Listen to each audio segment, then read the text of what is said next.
Yo, what's going on guys? HyperX here. Welcome back to another Monster Hunter video, and today I want to talk about wacky collaborations. Collaborations are one of my favorite topics in Monster Hunter because if you guys have been playing Monster Hunter for a long enough period of time, you will know collaborations are always something to look forward to. Well, of course, in Sunbreak we haven't necessarily had too many. In Monster Hunter history in general, we have had some pretty stellar options. But today I specifically want to talk about some of the most wacky ones, and ones that, let's be honest, most of us probably haven't experienced because generally speaking, the really wacky stuff tends to come from Monster Hunter Explore. Yes, it's a mobile game. I know a lot of people are not too keen on mobile games, but despite that, it's Monster Hunter, and in Monster Hunter Explore, we have had some ridiculous collaborations, some frankly wild monsters. So today, I want to revisit a few of those. Of course, being a mobile game, it does mean you have to deal with some vertical footage, but still, let's talk about these today. So if you guys do enjoy this, a like would be super appreciated. If any of you guys did play Monster Hunter Explore, by all means let me know in the comments down below, and if you haven't, then at least let me know what of these monsters you would like to see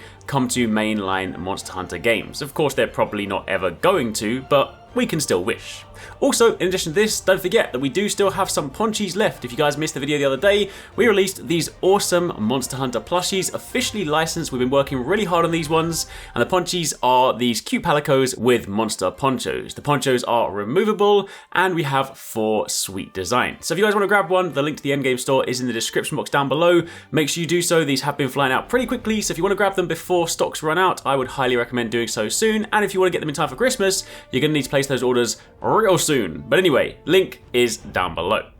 So to begin with, let's turn our attention to the first monster. In fact, I'm actually going to group some of these because these do all come from the same series, and that is Evangelion collaborations. Evangelion, of course, being the famous anime, and Monster Hunter Explore had a few Evangelion themed monsters. We have Unit 1 Brachydios, Unit 2 Tigrex, and even the 10th Angel Gormagala. Now, of course, in traditional sort of Monster Hunter fashion, these might look a little bit weird, but honestly, I do like how crazy they were. Unit 1 Brachydios, of course, largely speaking, these monsters behave very similar to their base versions, admittedly with some color palette swaps, and of course, some different elements to some of their moves. For example, Unit 1 Brachydios, obviously inspired by Evangelion, Unit 1, hence the purple and the green, had numerous green markings throughout their body, which kind of actually does work quite well, because of course, Brachydios is all about slime, so it was a good monster to choose for that reason. But when in rage mode, everything green on Unit 1 turns red, their eyes glow white, and a giant halo appears floating above them, and their chopped tail even gets a fiery orange club.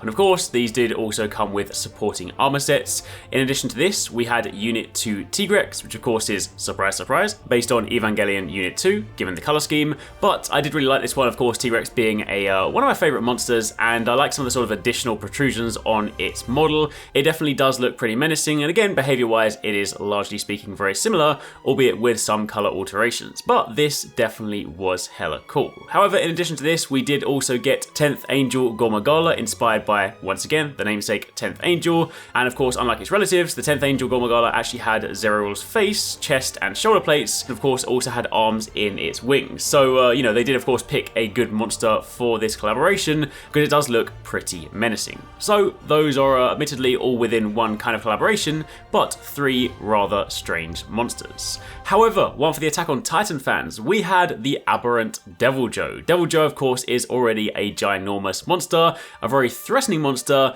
but imagine Deviljho where you peel off the green skin and all you see are the muscles beneath. That of course is exactly what we have here because this is based on the Titans from Attack on Titan. This was a special individual of Deviljho with the appearance that was of course inspired by the Colossal Titan from Attack on Titan, and unlike their relatives, aberrant Deviljho had no thick hide covering their entire bodies, but only their flesh. Like the Colossal Titan, aberrant Deviljho also released a lot of steam, which they still release even if it was killed by the hunters. Once again, move-wise, this monster did behave exactly the same, so in terms of collaborations, it might not necessarily be that exciting, but having any of these sort of thematic ones where you basically have some of your favorite series applied to the game, honestly, is always really, really cool. The steam, it is worth noting, doesn't actually harm hunters, so it was purely a visual effect, but still, it was kind of cool, and it actually kind of makes sense, because if the steam hurt hunters and it was constantly putting steam out, you would probably not be able to engage this unless you had a ranged weapon. And then finally, the last one is 2-in-1, basically. Uragan is a monster that we haven't seen for a little while, of course the big roly-poly boy, and whoever was on the team clearly just likes putting fun colour palettes on Uragan because we've basically had some ridiculous versions of this. We have a watermelon version where the chin is quite literally a watermelon, the underbelly is of course the inside of the watermelon, and of course the spikes at the back are the outer shell. And then for Halloween, they went and made the pumpkin Uragan, where of course the chin is the pumpkin, it has ominous looking red eyes, purple all down its back, and basically just does have a rather ridiculous Halloween skin. But again, it just seems like one of those sort of fun clown monsters where they're like, you know what, we're going to take some different textures, slap it on, and have a bunch of fun.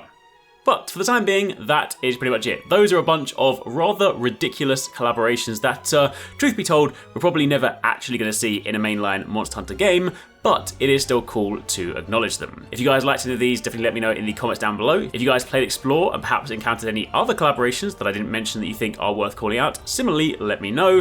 But for the time being, that is pretty much it. If you missed some of the recent videos, you can check out one of these ones on screen, and of course, keep it locked for plenty more.